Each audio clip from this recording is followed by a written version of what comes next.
نحمده ونصلي ونسلم على رسوله الكريم أما بعد فأعوذ بالله من الشيطان الرجيم بسم الله الرحمن الرحيم قال الله تبارك وتعالى في الكلام المجيد والفرقان الحميد لقد من الله على المؤمنين إذ بعث فيهم رسولا من أنفسهم صدق الله مولانا العظيم وبلغنا رسوله النبي الكريم ونحن على ذلك لمن الشاهدين والشاكرين والحمد لله رب العالمين إن الديار والسماء يوما إلى أرض الحرم بلغ سلامي روزة فيها النبي المحترم من وجهه شمس الضحى من ذاته نور الهدى من هده بدر الدجى من كفه بحر الهمم أقبالنا مجروحة من سيف هجر المصطفى طوبى لأهل بلدة فيها النبي المحتشم سلام اس پر کہ جس نے بے بسوں کی دستگیری کی سلام اس پر کہ جس نے بادشاہی میں فقیری کی سلام اس پر جو امت کے لیے راتوں کو روتا تھا سلام اس پر جو فرش خاک میں جھاڑے پہ سوتا تھا سلام اس پر کہ جس نے سرائے محبت سمجھائے سلام اس پر کہ جس نے پتھر کھا کر دھول برسائے سلام اس پر کہ جس کے گھر میں چاندی تھی نہ سونا تھا سلام اس پر کہ ٹوٹا بوریا جس کا بچھونا تھا سلام اس پر جو سچائی کی خاطر دکھ اٹھاتا تھا سلام اس پر جو بھوکا رہ کے اوروں کو کھلاتا تھا حمد و ثنا کے بعد انتہائی واجب الاحترام قابل صد احترام بزرگوں اور دوستوں، ماہ ربیع النور شریف کی بابرکت ساعتوں میں آج کا یہ عظیم دن، جس دن کائنات انسانیت میں ایک انقلاب کی بنیاد رکھی گئی، حضور صلی اللہ علیہ وسلم کی ولادت باسعادت سے قبل عرب کا وہ معاشرہ جس کو زمانہ جاہلیت کہا جاتا ہے، اس کی صورتحال یہ تھی کہ رنگ، نسل اور قوم کی بنیاد پر قبیلوں کی آپسی لڑائی ہوتی اور ایک، دو یا تین فرد نہیں، پورا قبیلہ خون کی ندیوں میں بہا دیا جاتا۔ عورت کے حوالے سے عرب کے لوگ یہ رائے رکھتے تھے کہ عورت کے اندر روح نام کی کوئی چیز نہیں پائی جاتی۔ عورت پہلے پیدا ہوتی تو اس کا بچ جانا مشکل تھا، پیدا ہوتے ہی زندہ درگور کر دیا جاتا، اور اگر وہ بچ بھی جاتی تو وہ باپ کی لونڈی بن کر رہتی، اور نکاح کا تصور وہاں یہ تھا کہ جس طرح باپ اپنے کھونٹے سے کھول کر کسی دوسرے کے کھونٹے کے ساتھ باندھتے۔ وراثت میں عورت کے لیے کوئی حصہ نہیں تھا، تعلیم پر عورت کا کوئی حق نہیں تھا۔ پھر غلام در غلام بنتے، ایک شخص خریدتا، وہ دوسرے کو بیچتا، وہ تیسرے کو بیچتا، غلامی سے نکلنے کا کوئی تصور نہیں تھا۔ حضرات گرامی قدر، اس صورتحال کے بعد پھر وہ موسم آیا جب خزاں کے بعد پھول کھلتے ہیں، قحط سالی کے بعد بارش ہوتی ہے، اندھیری رات کے بعد چاند چمکتا ہے۔ مدینہ طیبہ کا وہ چاند مکہ المکرمہ میں طلوع ہوا، حضرت آمنہ طیبہ طاہرہ رضی اللہ تعالیٰ عنہا کے حجرہ مقدسہ میں وہ چاند طلوع ہوا جس نے زمانے کے حالات کو یکسر بدل کر رکھ دیا۔ حضرات گرامی قدر، آج سوال ہوتا ہے کہ ہم میلاد کیوں منائیں؟ یہ سوال تم ہم سے نہ پوچھو، یہ سوال تم اس بیٹی سے پوچھو جس کو زندگی میرے نبی نے دی ہے۔ یہ سوال ہم سے نہ پوچھو کہ ہم میلاد کیوں منائیں، یہ سوال اس ماں سے پوچھو جس کے سر پر عزت کی چادر میرے نبی نے رکھی ہے، یہ سوال تم ہم سے نہ پوچھو، اس عورت سے بیوی کے روپ کے اندر اس عورت سے پوچھو جس کے حقوق میرے نبی نے دیے ہیں۔ یہ سوال ہم سے پوچھنے کی بجائے اس قبیلے اور اس خاندان سے پوچھو جس خاندان کو امن کی ضمانت میرے نبی نے دی ہے۔ یہ سوال تم ہم سے نہ پوچھو کہ میلاد کیوں منائیں، یہ سوال تم بلال حبشی سے پوچھو جن کو تپتی ہوئی ریت سے اٹھا کر میرے نبی نے کعبے کی چھت پر کھڑا کر کے کائنات انسانیت کو پیغام دیا کہ میں آ گیا ہوں، اب رنگ، زبان، نسل کا فرق نہیں ہوگا، میرے نزدیک تقویٰ والا، فضیلت والا وہ ہوگا جس کے دل میں محبت رسول کی شمع فروزہ ہوگی۔ سرکار کی آمد، دلدار کی آمد، مکی کی آمد، مدنی کی آمد، نبی کی آمد۔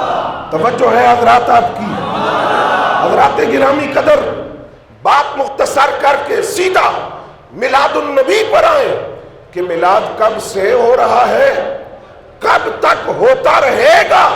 تو پہلی یہ بات یاد رکھیں، 12 ربیع الاول حضور کی تخلیق کا دن نہیں ہے، 12 ربیع الاول حضور کی کائنات میں جلوہ گری کا دن ہے۔ ورنہ جب سوال یہ ہوگا کہ حضور کب سے ہیں تو اس کا جواب یہ ہے جب کائنات میں کچھ بھی نہیں تھا تب بھی میرا نبی تھا، اور جب کائنات میں کچھ بھی نہیں ہوگا تب بھی میرا نبی ہوگا۔ سیدی مرشدی، سیدی مرشدی، دار ختم نبوت، علماء اہل سنت۔ حضرت جابر رضی اللہ تعالیٰ عنہ عرض کرتے ہیں حضور آپ پر میرے ماں باپ قربان جائیں، یہ فرمائیے آپ کب سے نبی ہیں، آپ پر نبوت کب واجب ہوئی اور نبوت کب ملی؟ سرکار نے فرمایا، حضرت توجہ رہے، فرمایا جابر ابھی کائنات نہیں بنی تھی، رب نے میرے نور کو اپنے نور سے پیدا کیا، پھر میرا نور پوری کائنات میں دورہ کرتا رہا، جہاں میں چاہا پھرتا رہا۔ جب رب نے کائنات کو بنانے کا ارادہ کیا تو فرمایا جابر جانتے ہو رب نے کائنات کو کیسے بنایا؟ فرمایا رب نے آسمان کو میرے نور سے بنایا، زمین کو میرے نور سے بنایا، چاند کو میرے نور سے بنایا، سورج کو میرے نور سے بنایا، جنت کو میرے نور سے بنایا، جہنم کو میرے نور سے بنایا، فرشتوں کو میرے نور سے بنایا، لوح و قلم کو میرے نور سے بنایا، کرسی کو میرے نور سے بنایا، فرمایا انسانوں کو میرے نور سے بنایا۔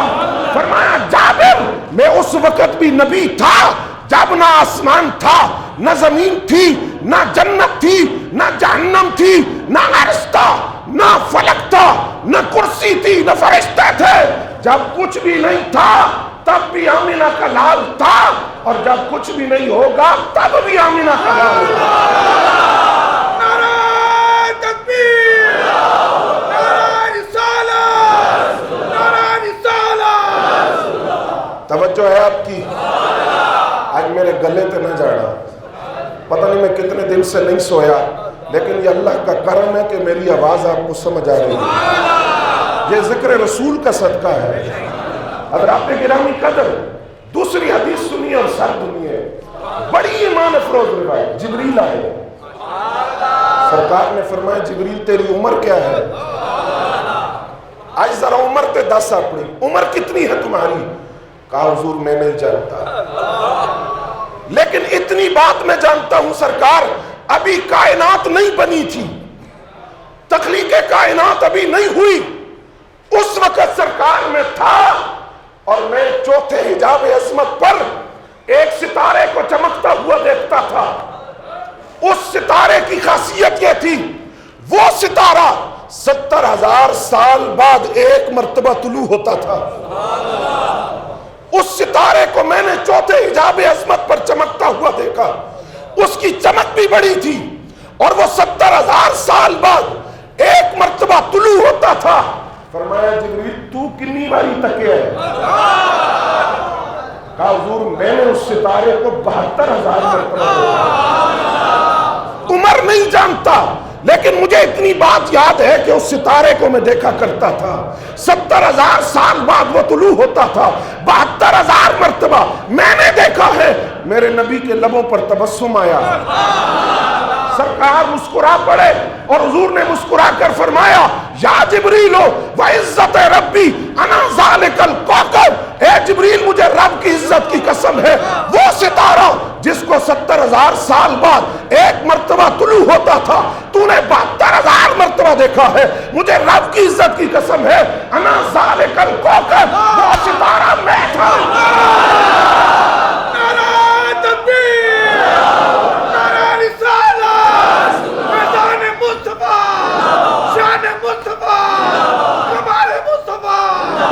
توجہ ہے آپ کی؟ اب 72,000 مرتبہ جبریل نے دیکھا اور 70,000 سال بعد وہ ایک مرتبہ چمکتا تھا، تو پھر خدا ہی جانتا ہے جبریل کی عمر کا اندازہ نہیں تو حضور کی عمر کا اندازہ۔ سرکار کب سے ہیں؟ جبریل کہتے ہیں ابھی کائنات بنی نہیں۔ پھر حضرات کیا ہوا ہے؟ فرماتے ہیں یہ نور حضرت آدم علیہ السلام سے شیس علیہ السلام میں منتقل ہوا۔ آدم علیہ السلام کی اولاد جوڑا جوڑا ہوتی تھی، ایک لڑکا ایک لڑکی، لیکن شیس علیہ السلام اکیلے آئے۔ کیوں؟ وہاں قرآن کے مفسرین نے لکھا اس کی وجہ یہ تھی کہ نور محمدی آدم علیہ السلام سے حضرت شیس علیہ السلام میں منتقل ہوا۔ رب چاہتا یہ تھا جہاں میرے حبیب کی انفرادیت قائم رہے، شیس اکیلے جائیں گے، ساتھ کوئی دوسرا نہیں جائے گا۔ جن کی پشتوں میں میرے نبی کا نور تھا، رب نے تو ان کی مثل نہیں بنایا تو میرے نبی کی مثل کائنات میں کہاں سے فرمایا شیس اکیلے جائیں گے۔ شیس علیہ السلام کی پشت میں میرے نبی کا نور تھا۔ شام میں خبر پہنچی کہ وہ نور نبوت عرب کے کسی مرد میں منتقل ہو گیا ہے۔ شام کے بادشاہ کی بیٹی نام تھا فاطمہ، کنیزوں کے جھرمٹ میں عرب میں آئی، کعبۃ اللہ کے قریب بیٹھی تھی۔ حضرت عبداللہ میرے نبی کے والد وہاں سے گزرے، ابھی شادی نہیں ہوئی تھی حضرت عبداللہ کی۔ اس نے حضرت عبداللہ کی پیشانی میں وہ نور دیکھا، نکاح کی پیشکش کی۔ آپ نے فرمایا میں اپنے والد حضرت عبد المطلب سے پوچھوں گا۔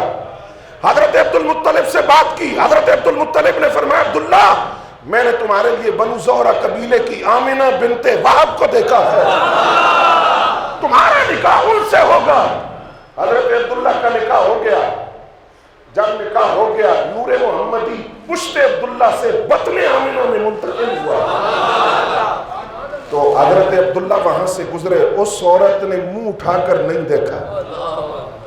آپ نے فرمایا خیر ہے، تو مجھے نکاح کی پیشکش کر رہی تھی، آج دیکھتی بھی نہیں۔ اس نے کہا نکاح کی پیشکش اس لیے تھی وہ نور محمدی جو تمہاری پیشانی میں چمک رہا تھا میں اپنے کشف کے ذریعے دیکھ رہی ہوں، وہ نور کسی کے بطن میں منتقل ہو چکا ہے، تمہاری پشت سے نکل چکا۔ اب یہاں محدثین کہتے ہیں ولادت کا مسئلہ تو بعد کا ہے۔ جس رات حضرت عبداللہ سے نور محمدی حضرت آمنہ کے بطن میں منتقل ہوا، اس رات کا عالم یہ تھا مغرب کے پرندے مشرق کے پرندوں کو مبارکباد دیتے تھے، تمہیں مبارک ہو وہ نور منتقل ہو گیا۔ فرمایا سمندر کی مچھلیاں ایک دوسرے کو مبارکباد دیتی تھی اور عرب کے اندر اس نور کے چرچے تھے، ایک دوسرے کو مبارکباد دی جا رہی تھی کہ وہ نور منتقل ہو چکا۔ اور حضرت عیسیٰ علیہ السلام 500 سال پہلے اپنی قوم سے کہتے ہیں آج رات سونا نہیں ہے تم نے۔ عیسیٰ کیا کرے؟ کہا خدا کی عبادت کرو، تم میں سے ایک ایک بندہ ہزار سجدے کرے خدا کو۔ انہوں نے پوچھا آج کوئی خاص رات ہے؟ عیسیٰ علیہ السلام نے کہا ہاں آج بڑی خاص رات ہے، آج سے 500 سال بعد اسی رات میں اللہ کے آخری نبی کا نور اپنے ماں کی بطن میں منتقل ہوگا، تم ابھی سجدہ شکر ادا کرو۔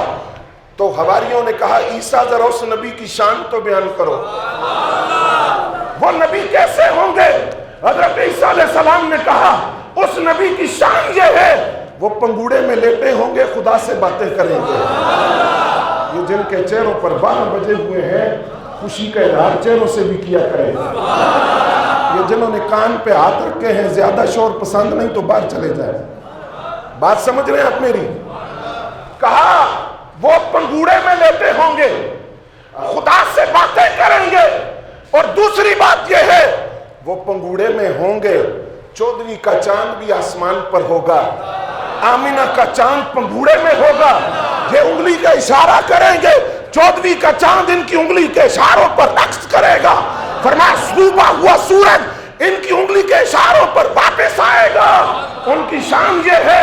اور پھر حضور خود فرماتے ہیں، فرمایا سنو میرا میلاد، خود حضور بیان کرتے ہیں، فرمایا میرا میلاد سنو۔ سرکار وہ کیا ہے؟ فرمایا میں ابراہیم کی دعا ہوں، عیسیٰ کی بشارت ہوں، حضرت آمینہ کا خواب ہوں۔ اب تینوں کی تفصیل سنیے۔ فرماتے ہیں میں ابراہیم کی دعا ہوں، کون سی؟ فرمایا ابراہیم علیہ السلام نے کعبہ بنایا، اللہ کی بارگاہ میں عرض کیا، اللہ کوئی اجرت نہیں مانگتا، تیرا گھر تعمیر کیا ہے، اجرت نہیں چاہیے، صرف بدلے میں چاہیے کیا؟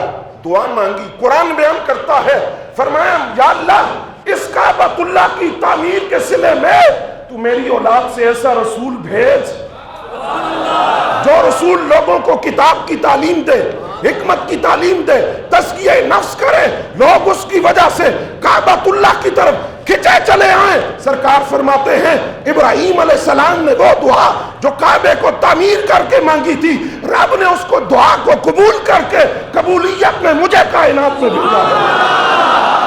سرکار کی آمد، یاسین کی آمد، طٰہٰ کی آمد، نبی کی آمد۔ توجہ ہے آپ کی؟ دوسری بات فرمایا میں بشارت عیسیٰ ہوں۔ کون سی بشارت؟ بشارت کا معنی خوشخبری۔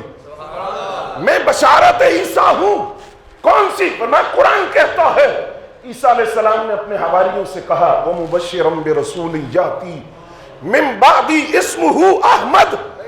عیسیٰ علیہ السلام اپنے حواریوں سے کہتے ہیں میں تمہیں خوشخبری دیتا ہوں۔ کب کہتے ہیں؟ 500 سال پہلے، ولادت رسول سے پہلے، میں تمہیں خوشخبری دیتا ہوں کہ میرے بعد ایک رسول آئے گا، اس کا نام احمد ہوگا۔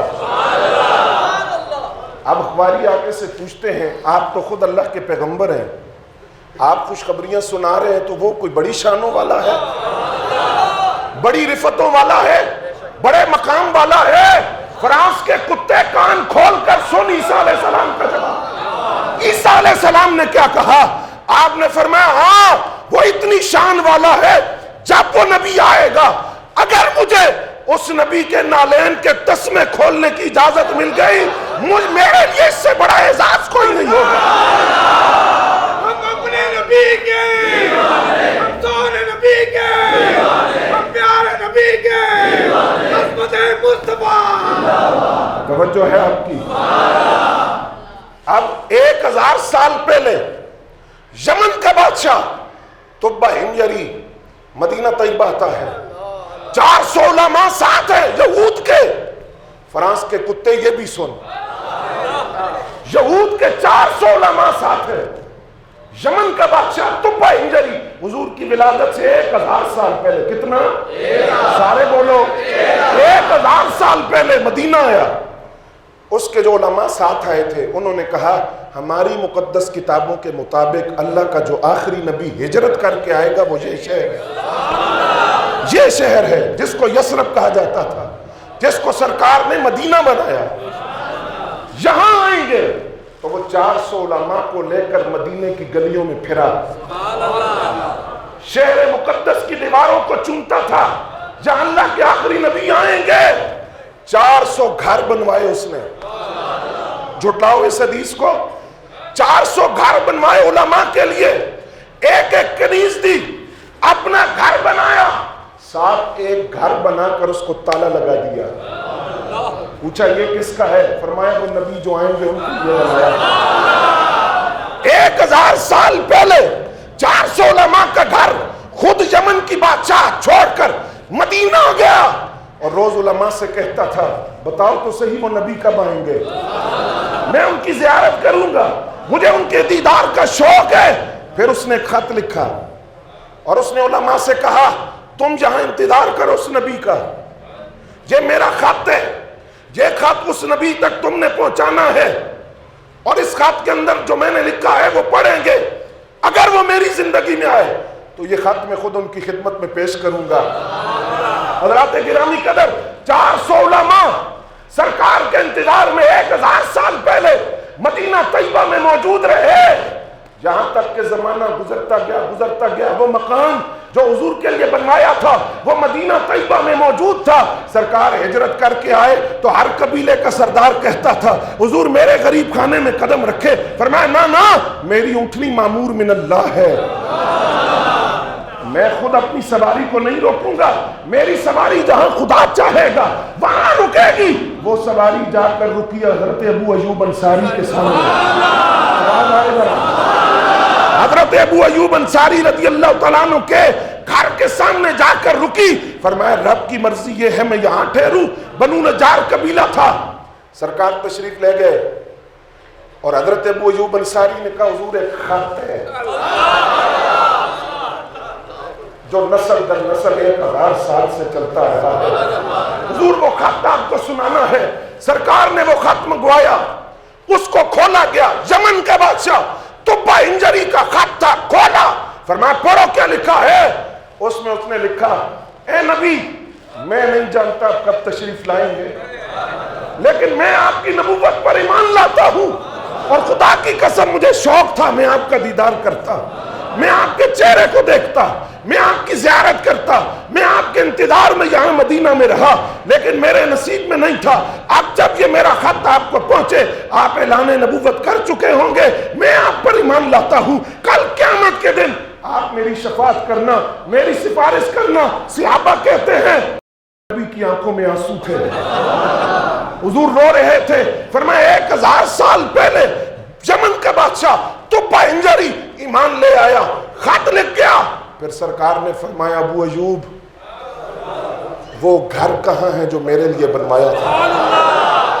حضرت ابو ایوب انصاری نے کہا حضور جس مکان میں آپ بیٹھے ہیں یہی مکان ہے، یہی ہے وہ مکان جس مکان میں آپ جلوہ گر ہیں، یہ مکان تبا انجری نے 1000 سال پہلے آپ کے لیے بنایا تھا۔ تو میں پوچھتا ہوں آج فتوے ہم پر کیوں؟ اگر 1000 سال پہلے یمن کا بادشاہ یمن چھوڑ کر مدینہ آ کر رسول اللہ کا میلاد منائے اس پر فتوہ نہیں تو ہم پر کیسا فتوہ ہے؟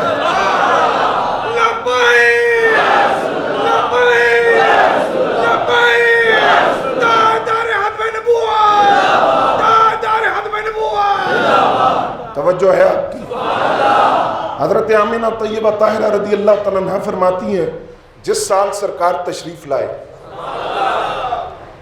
اس سے پہلے بڑی قحط سالی تھی، بارش نہیں ہوتی تھی، لیکن جس سال سرکار تشریف لائے بارش برسی اور خوب برسی، سبزہ بھی ہوا، جانوروں نے سبزہ کھایا، غلہ اور اناج بھی ہوا کثرت کے ساتھ، پھل بھی لگے، درخت بھی سرسبز و شاداب ہو گئے۔ اور فرمایا جس سال سرکار دنیا میں تشریف لائے اس سال جس عورت کے ہاں بچہ پیدا ہوا وہ بیٹا ہی پیدا ہوا، وہ بیٹا ہی پیدا ہوا۔ پھر فرماتی ہیں جب حضور کی ولادت کا وقت قریب آیا تو اس سے پہلے عورت اگر امید سے ہو تو وہ درد کو محسوس کرتی ہے۔ فرماتی ہیں میں تو جس پتھر پر قدم رکھتی وہ موم بن کر پگھل جاتی، اگر کنویں پر پانی لینے جانتی تو پانی کنووں کو کناروں پر خود آ جاتا، دھوپ میں چلتی تو بادل سایہ کرتے، درختوں کے قریب سے گزرتی تو درخت جھک جھک کر مجھے سلام کرتے، کیونکہ ابھی حضور میرے بطن اطہار میں تھے۔ جب ولادت کا وقت قریب آیا تو فرماتی ہیں آسمان سے لے کر زمین تک ایک چادر تان دی گئی، پھر اس سے نور ظاہر ہوا، اس نور میں پہلے آئی حضرت آسیہ، سارے بولو فرانس کے کتے یہ بھی سن، سب سے پہلے آئی حضرت آسیہ، پھر آئی حضرت مریم، فرماتی ہیں پھر جنتی حوروں کی پوری فوج آئی۔ فرماتی ہیں میں بڑی حیران تھی، میں نے پوچھا تم کون ہو؟ کہا میں آسیہ زوجہ فرعون جو موسیٰ علیہ السلام پر ایمان لائی تھی۔ حضرت مریم سے پوچھا آپ کون؟ کہا میں عیسیٰ کی والدہ۔ جنتی حوروں سے پوچھا تم کون؟ جنت کی حوریں۔ کیسے آنا ہوا؟ کہا رب نے بھیجا ہے، اللہ کا حبیب آپ کے بطن سے جلوہ گر ہونے والا ہے، ہمیں خدمت کے لیے بھیجا ہے۔ سوال یہ ہے حضرت آسیہ تو پہلے گزر چکی تھی، حضرت مریم تو پہلے گزر چکی، جنت کی حوریں عرش چھوڑ کر فرش پر کیوں آئیں؟ ہمیں بتانے کے لیے آئیں جو پہلے گزر گئے وہ بھی اس نبی کے غلام ہے، اور جو بعد میں قیامت تک آئیں گے وہ بھی اس نبی کے غلام ہیں۔ غلام ہے، غلام ہے، رسول کے غلام ہے، غلامی رسول میں، غلامی رسول میں، تاجدار ختم نبوت، تاجدار ختم نبوت۔ توجہ ہے؟ پھر فرماتی ہیں جب ولادت کا وقت قریب آیا تو مجھے وہ درد محسوس نہیں ہوا جو عورتوں کو محسوس ہوتا ہے، وہ درد مجھے محسوس نہیں ہوا۔ پھر حضور کی ولادت ہوئی تو اس ولادت کو میرے نبی کی پاک امی جان کس طرح بیان کرتی ہیں، کہتی ہیں خرج منی نورن، میرے بطن سے نور نکلا۔ خرج منی بشرن نہیں، بشریت کے دھوکہ کھانے والوں نبی کی ماں کی بات ہی سن لو۔ خرج منی نورن، مجھ سے نور نکلا، خرج منی انسانن نہیں، خرج منی بشرن نہیں، خرج منی نورن، مجھ سے نور نکلا۔ کہا اے میرے پاک نبی کی پاک ماں وہ کیسا نور تھا؟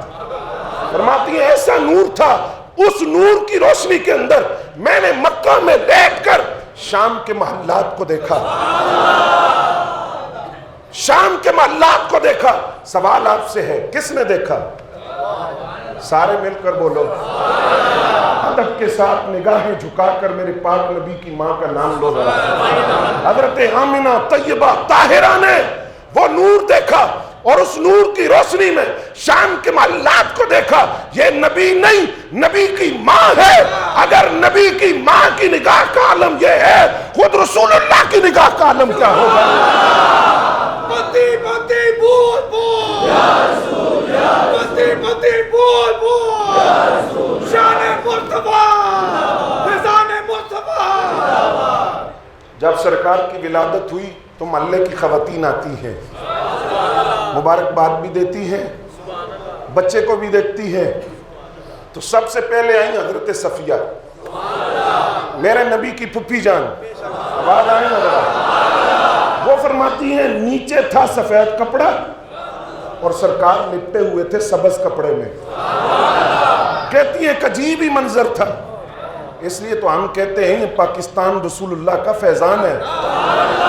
نیچے تھا سفید کپڑا، سبز کپڑے میں حضور لپٹے ہوئے۔ فرماتی جب میں نے اٹھایا نا سرکار کو سینے سے لگایا تو حضور مسکرائے۔ جب سرکار مسکرائے تو نور نکل کر آسمانوں کی طرف بلند ہوا۔ پھر حضرت صفیہ فرماتی ہیں جب میں نے اپنے بھتیجے کو دیکھا تو میں نے کہا آمنہ بڑا سونا پتر خدا نے دیا، بہت خوبصورت بیٹا خدا نے دیا ہے۔ پھر فرماتی ہیں مجھے خیال آیا بچہ جب پیدا ہوتا ہے تو غسل دیا جاتا ہے، ناف کاٹی جاتی ہے، ختنہ کروایا جاتا ہے، سرما لگایا جاتا ہے، بالوں میں تیل لگایا جاتا ہے۔ فرماتی ہے رب کعبہ کی قسم سرما پہلے سے لگا ہوا، ناف پہلے سے کٹی ہوئی، حضور ختنہ شدہ پیدا ہوئے، بالوں میں تیل پہلے سے لگا ہوا۔ فرماتی ہے مجھے خیال آیا جا کر غسل دے دوں۔ جب میں لے کر چلی تو غیب سے آواز آئی صفیہ ان کو غسل دینے کی ضرورت نہیں، یہ تو ایسے طیب طاہر بنا کر کائنات میں بھیجے ہیں، خود تو پاک ہے، یہ پوری کائنات کو شرک سے پاک کرنے کے لیے آئے۔ سرکار کی آمد، طیب کی آمد، طاہر کی آمد، نبی کی آمد۔ حضور کا میلاد ہے یہ، توجہ ہے آپ کی؟ ذرا خدا کی قسم ایمان سے بتاؤ اس میں ناجائز بات کون سی ہے؟ میں نے اب تک جو بات آپ سے کی ہے کون سی غلط بات کی ہے؟ یہی تو میلاد ہے۔ پھر حضرت صفیہ فرماتی ہے حضرت عبد المطلب رضی اللہ تعالیٰ عنہ کعبۃ اللہ کا طواف کر رہے تھے جب حضور کی ولادت ہوئی۔ وہ فرماتے ہیں میں نے دیکھا کعبۃ اللہ حضرت آمنہ کے گھر کی طرف جھکتا ہے بار بار۔ فرماتے میں اس پر بڑا تعجب ہوا کیونکہ حضور کے والد گرامی 2 ماہ پہلے وصال فرما چکے تھے۔ سرکار آئے تو یتیمی میں لیکن یتیموں کا آسرا بن کر آئے، یتیموں کے سروں کا تاج بن کر آئے، یتیموں کو عزت دینے کے لیے آئے۔ حضرت عبد المطلب کہتے ہیں مجھے پتا چلا آمنہ کے گھر میں بیٹا پیدا ہوا ہے اور میں دادا بن گیا ہوں. حضرت عبداللہ کا بیٹا پیدا ہوا ہے. فرماتے ہیں لیکن کعبہ جھک رہا تھا بار بار, محراب کعبہ جھک رہا تھا. فرماتے ہیں جب میں نے یہ بات دیکھی تو مجھے بات سمجھ آئی, کعبۃ اللہ کو اللہ نے ایک دن زبان دی اور اس نے رب کی بارگاہ میں شکایت کی, یا اللہ بنایا تو نے اپنے لیے ہے, یہ میری چھاتی میں 360 بت کس بات کے رکھے ہوئے ہیں, یا اللہ مجھے ان بتوں سے پاک کر دے. تو رب نے فرمایا ان قریب ایسا نور بھیجوں گا جو تیری چھاتی کو بتوں سے پاک کر دے گا, اور اس نبی کی وجہ سے کائنات کے ہر کونے سے انسان تیری زیارت کے لیے کھچے چلے آئیں گے. حضرت عبد المطلب فرماتے ہیں میں سمجھ گیا وہ نور جس کا وعدہ کعبۃ اللہ سے ہوا تھا, کعبہ حضرت آمنہ کے گھر کی طرف جھک کر مجھے بتا رہا تھا, وہ نور آ گیا ہے اور وہ حضرت آمنہ کے بطن سے جلوہ گر ہوا ہے. حضور کی آمد, نور کی آمد, نور کی آمد, سرکار کی آمد, نبی کی آمد. توجہ ہے آپ کی؟ کچھ لوگوں کی نہیں ہے, وہ بھی کہیں سبحان اللہ. آج بزرگوں کو بھی معافی نہیں, ان سے درخواست ہے وہ بھی کہیں سبحان اللہ. آج تو حضور کی ولادت کا دن ہے, ولادت کے دن اداس ایک ہی بندہ ہوا تھا, ابلیس آیا روتا ہوا. رب نے فرمایا جبریل مار اس کو قدم کی ٹھوکر. حدیث ہے, خطیبانہ جملہ نہیں سنا رہا آپ کو. ابلیس روتا ہوا آیا, رب نے فرمایا جبریل مار اس کو ایسی ٹھوکر, اس کو عدن کے پہاڑوں میں پھینک. آج میرے نبی کی خوشیاں منائی جا رہی ہے, اس کا کیا کام ہے؟ اس کا تعلق ہی کوئی نہیں, کام ہی کوئی نہیں. یہ تو کام ہے ایمان والوں کا, کیونکہ احسان بھی میں نے ایمان والوں پر کیا. لقد من اللہ علی المؤمنین, مومنوں پر احسان کیا ہے. جو نہ شکرا ہوگا اس کو کیا پتا. فرمایا جو احسان فراموش نہیں وہ میرے احسان کا شکریہ ادا کرے گا, اور مومن ہے ہی وہ جو خدا کے احسان کا شکریہ ادا کرتا ہے. فرمایا اس سے بڑا فضل کائنات میں کیا ہوگا. کہتے ہیں جی جھنڈیاں نہ لگاؤ, لائٹیں نہ لگاؤ. کبھی بیٹی بیٹے کی شادی پر جا کر بھی مفتی صاحب سے فتویٰ لیا کہ لائٹیں لگائیں کہ نہ لگائیں. کبھی بیٹے کی سالگرہ پر جا کر بھی پوچھا ہے کیک کاٹنے لگا ہوں شریعت کیا کہتی ہے. وہاں تو شریعت تمہیں یاد نہ رہے, جہاں تم کہو کہ بتاؤ اسلام نے کب کہا, میں تم سے پوچھتا ہوں اسلام نے منع کب کیا, منع کب کیا ہے. اصل شریعت یہ ہے کہ جس چیز سے شریعت منع کرے رک جاؤ, جس کام سے منع نہیں کیا اگر وہ اللہ اس کے رسول کی مرضی کے خلاف نہ ہو تو اس کے کرنے میں کوئی حرج نہیں ہوتا. حضرت آمنہ فرماتی ہیں جب حضور کی ولادت ہوئی تو مجھے پیاس لگی. فرماتی ہیں غیب سے پانی آیا, اس کو میں نے پیا, میرے سینے میں ایسی ٹھنڈ پڑ گئی, اور وہ پانی میٹھا بھی تھا, ٹھنڈا بھی تھا, دودھ سے زیادہ سفید بھی تھا, کستوری سے زیادہ خوشبودار بھی تھا. حضرت آمنہ فرماتی ہیں میں نہیں جانتی یہ پانی کہاں سے آیا. حضرت آمنہ نے بیان نہیں کیا, لیکن صدیق اکبر نے بتایا یہ پانی کہاں سے آیا. کہاں بتایا؟ غار سور میں جب حضور سے کہا مجھے پیاس لگی ہے, فرمایا غار کے منہ پر پانی کی نہر ہے, صدیق جا وہاں اپنی پیاس بجھا کر آ. حضرت صدیق اکبر نے آ کر یہی کہا تھا سرکار برف سے زیادہ ٹھنڈا, کستوری سے زیادہ خوشبودار, شہد سے زیادہ میٹھا, دودھ سے زیادہ سفید ایسا پانی میں نے پیا ہی نہیں. فرمایا ابو بکر تو پیتا کہاں سے, یہ دنیا کے ہے ہی نہیں, جنت سے آیا ہے. سرکار کی آمد, سرکار کی آمد, مکی کی آمد, مدنی کی آمد. پاکستان کا مطلب کیا, پاکستان کا مطلب کیا, اور ہمارا رہنما. توجہ ہے حضرات. اب وہ فرماتی ہیں ٹھنڈا شربت کس نے پلایا؟ خدا نے. سارے بولو خدا نے پلایا. پھر حضرت حلیمہ سعدیہ کی بھی سن لیں. وہ فرماتی ہیں جب میں آئی تو مجھے بھوک لگی ہوئی تھی, غیب سے کھجوریں آئیں, ان کھجوروں کو میں نے کھایا. جب میں سرکار کو لے کر قبیلہ بنی سعد کی طرف چلی تو مٹھاس میرے منہ میں تھی. بنی سعد میں 1 سال گزرا، دوسرا گزرا، تیسرا گزرا. سرکار 6 سال قبیلہ بنی سعد میں رہے. فرماتی ہیں 6 سال کھجوروں کی مٹھاس میرے منہ میں رہی. جب سرکار کو واپس میں حضرت آمینہ کے پاس لے آئی تو وہ کھجوروں کی مٹھاس میرے منہ سے سارے بولو. اب یہاں ایک بات کر دوں، حضرت آمینہ کو میٹھا شربت پلایا، حضرت حلیمہ سعدیہ کو کھجوریں کھلائیں.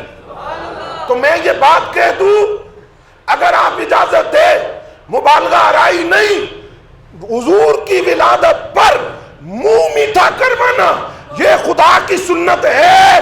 کبھی حضرت آمینہ کو شربت پلا کر اور کبھی حضرت حلیمہ کو کھجوریں کھلا کر. تو اگر آج ہم لڈو کھلا کر یوم ولادت مصطفیٰ پر منہ میٹھا کروائیں، فتویٰ نہ لگاؤ، ہم تو خدا کی سنت ادا کر رہے ہیں. متے متے بول بول متے متے بول بول تاجدار ختم نبوت علماء سنت. پریشان تو نہیں ہو رہے کیونکہ ٹائم ہو گیا ہے، لیکن میں چھٹی لے کر آیا ہوں دوسرے جمعے سے.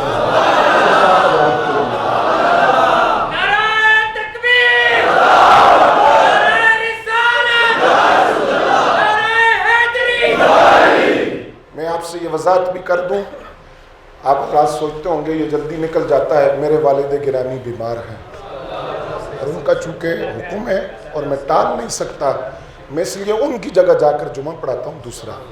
تو اس لیے پیچھے سنتے رہتے ہیں، لوگ باتیں کرتے ہیں، تو میں آپ کو وضاحت صرف کر رہا ہوں کہ میں اپنے والد صاحب کی جمعہ پڑھاتا ہوں. اگر انہوں نے مجھے حکم دیا تو میں اس مسجد کو چھوڑوں گا، اس کو نہیں چھوڑوں گا. وہ میرے والد کا حکم ہے اور باپ کی فرما برداری پہلے ہے. توجہ ہے آپ کی؟ حضرت حلیمہ سعدیہ فرماتی ہیں میں نے کھجوریں کھائیں، حضرت آمینہ طیبہ طاہرہ نے شربت پیا، میٹھا شربت اور کھجوریں بھی میٹھی.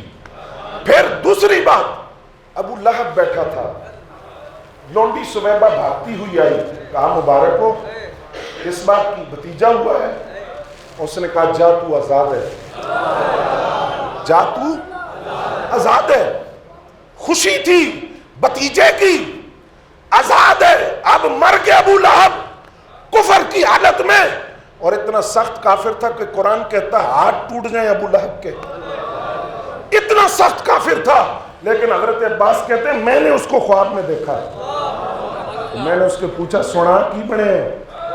اس نے کہا بڑا سخت عذاب ہے، صرف پیر کے دن، جس دن میرے نبی کی ولادت ہوئی تھی، پیر کے دن وہ انگلی جس کے اشارے سے لونڈی کو آزاد کیا تھا، اس سے دودھ بھی آتا ہے، شہد بھی آتا ہے، اور مجھ پر کچھ عذاب کم کر دیا جاتا ہے. اب یہاں شیخ عبدالحق محدث دہلوی فرماتے ہیں کافر خوشی منائے تو رب عذاب میں تخفیف کر دے، تو مومن منائے تو. فرماتے ہیں 4 باتیں ہیں. خوشی منائی تھی ابو لہب نے بھتیجا سمجھ کر، آقا سمجھ کر نہیں کیونکہ وہ ایمان ہی نہیں لایا، بھتیجا سمجھ کر. اور کتنی مرتبہ منائی؟ 1 مرتبہ. کتنی مرتبہ؟ خوشی منا کر پھر ساری زندگی حضور کی نافرمانی بھی کرتا رہا، مرا بھی کفر کی حالت میں. وہ کہتے ہیں بھتیجا سمجھ کر منائے، 1 مرتبہ منائے اور خوشی منا کر پھر نافرمانی بھی کرے تو اس پر عذاب کم کر دیا جائے. تو ہم اگر آقا سمجھ کر منائیں، اپنا نبی سمجھ کر منائیں، اور 1 بار نہیں 8 سال منائیں، اور پھر حضور کے فرما بردار اور مطیع بھی ہو، تو خدا ہی جانتا ہے کرم کے کتنے بادل برسیں. نعرہ تکبیر، نعرہ رسالت، غلام ہے غلام ہے رسول میں، غلامی ہے رسول میں، علماء سنت.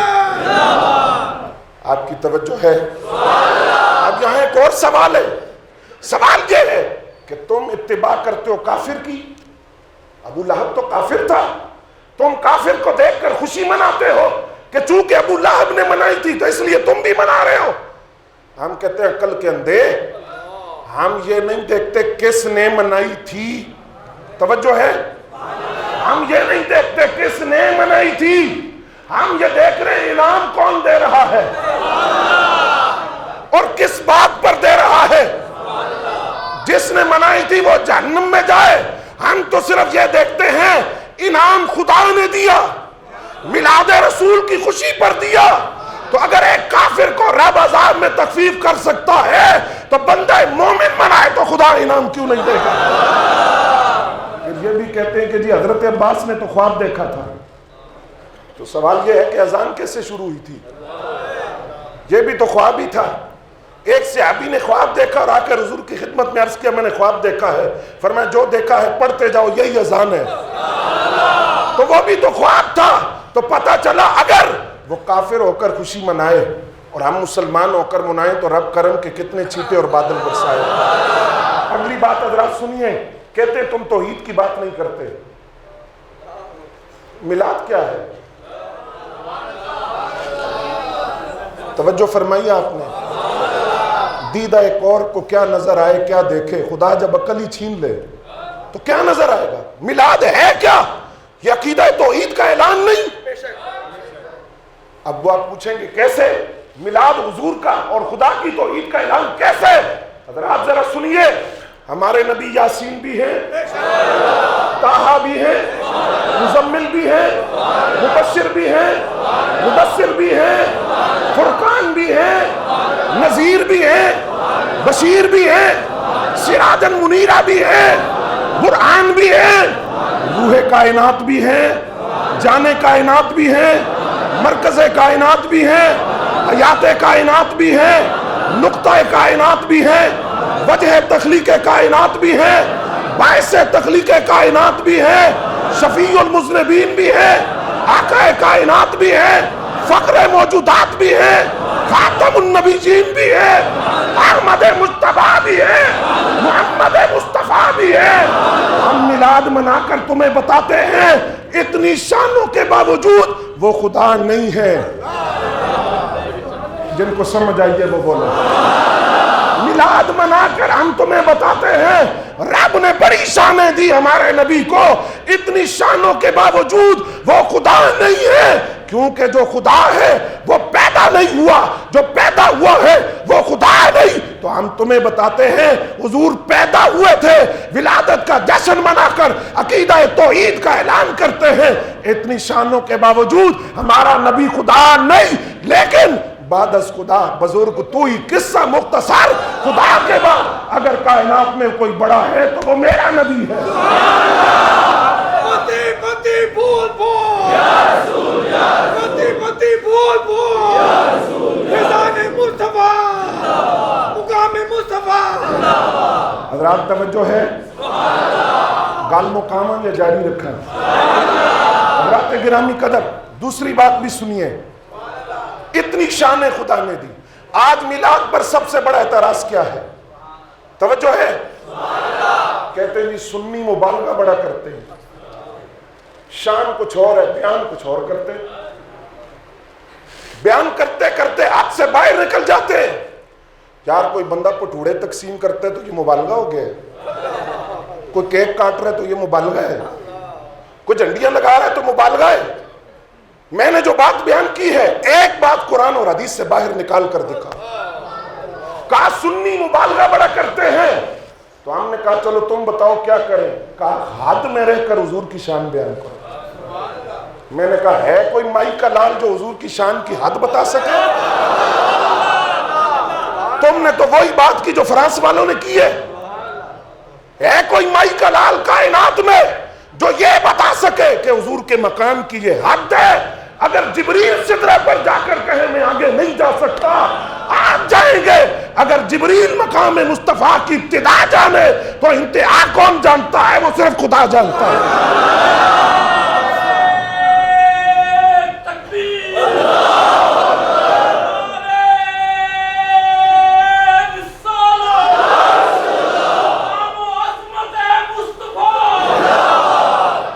توجہ ہے حضرات؟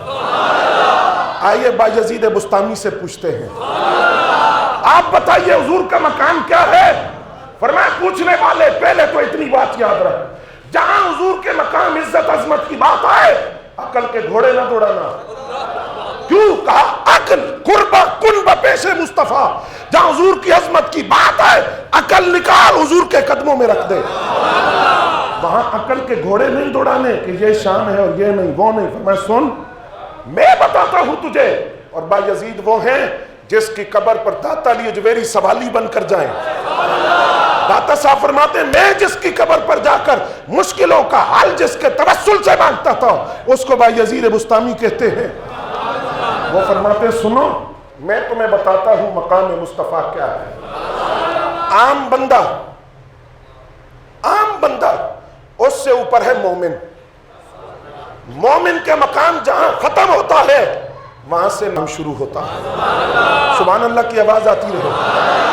جہاں نیک مومن کا مقام ختم ہوتا ہے وہاں سے شہید کا مقام شروع ہوتا ہے. جہاں شہید کا مقام ختم ہوتا ہے وہاں سے مجتہد کا مقام شروع ہوتا ہے. جہاں مجتہد کا مقام ختم ہوتا ہے وہاں سے اوتاد کا مقام شروع ہوتا ہے. جہاں اوتاد کا مقام ختم ہوتا ہے وہاں سے ابدال کا مقام شروع ہوتا ہے. جہاں ابدال کا مقام ختم ہوتا ہے وہاں سے قطب کا مقام شروع ہوتا ہے. جہاں قطب کا مقام ختم ہوتا ہے وہاں سے غوث کا مقام شروع ہوتا ہے. جہاں غوث کا مقام ختم ہوتا ہے وہاں سے غوث اعظم کا مقام شروع ہوتا ہے. جہاں غوث اعظم کا مقام ختم ہوتا ہے وہاں سے تابی کا مقام شروع ہوتا ہے. جہاں تابی کا مقام ختم ہوتا ہے وہاں سے میرے نبی کے صحابہ کا مقام شروع ہو جاتا ہے. پھر صحابہ کرام میں بیت رضوان والے فضیلت والے ہیں. بیت رضوان والوں سے اوپر وہ صحابہ جو احد میں گئے تھے. دلے پڑ گیا. احد والوں سے اوپر وہ صحابہ جو بدر میں شریک ہوئے. بدری صحابہ سے اوپر وہ صحابہ عشرہ مبشرہ جن کو حضور نے جنت کی بشارت دی. ان 10 عشرہ مبشرہ سے اوپر نبی کے چاروں یار. اور چاروں یار میں بھی جو چاروں کا سردار ہے اس کا نام صدیق اکبر ہے. صدیق اکبر کے مقام کی جو انتہا ہے وہاں سے مقام نبوت شروع ہوتا ہے. لیکن یہ مقام مصطفیٰ نہیں ہے. مقام نبوت ابھی شروع ہوا. مقام نبوت جہاں ختم ہوتا ہے وہاں سے مقام رسالت شروع ہوتا ہے. مقام رسالت جہاں ختم ہوتا ہے وہاں سے اولو العزم رسولوں کا مقام شروع ہوتا ہے.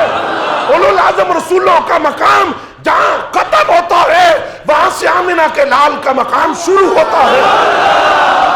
نعرہ تکبیر، نعرہ رسالت، نعرہ تحقیق، نعرہ حیدری، نعرہ حیدری. یہ مقام مصطفیٰ کی ابتدا ہے. انتہا کیا ہے یہ آپ بھی نہیں جانتے, میں بھی نہیں جانتا, یہ صرف خدا جانتا ہے. اس نے اپنے حبیب کو کون کون سی عزتیں عطا کی, رفتیں عطا کی, عظمتیں عطا کی. سرکار ہم میلاد منا کر آپ پر احسان نہیں کر رہے, ہم تو شکر ادا کر رہے ہیں. آپ آئے تو آپ کے صدقے ایمان ملا, آپ کے صدقے قرآن ملا, آپ کے صدقے عورتوں کو عزت ملی, آپ کے صدقے غلامی کی زنجیریں ٹوٹی, آپ کے صدقے نسلی اور قبائلی تعصب ختم ہوا, آپ کے صدقے غلاموں کو عزت ملی. آقا ہم آپ پر احسان نہیں کر رہے, ہم تو اپنی حاضری لگوا رہے ہیں, آپ شکر ادا کر رہے ہیں.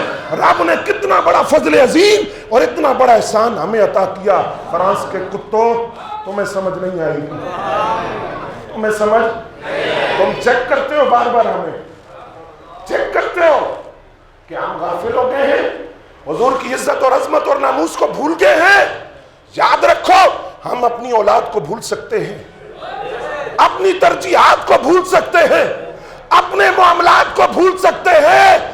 جہاں بات آئے گی حضور کی عزت کی, کیوں ہماری سانسیں بھی حضور کا صدقہ ہے, ہماری زندگیاں, ہماری عزت ہے, ہماری آن بان ٹھاٹ باٹ عیش سب کچھ صدقہ ہے مصطفیٰ کریم کا. ہم اپنی اولاد بھول سکتے ہیں, اپنے معاملات سے غافل ہو سکتے ہیں.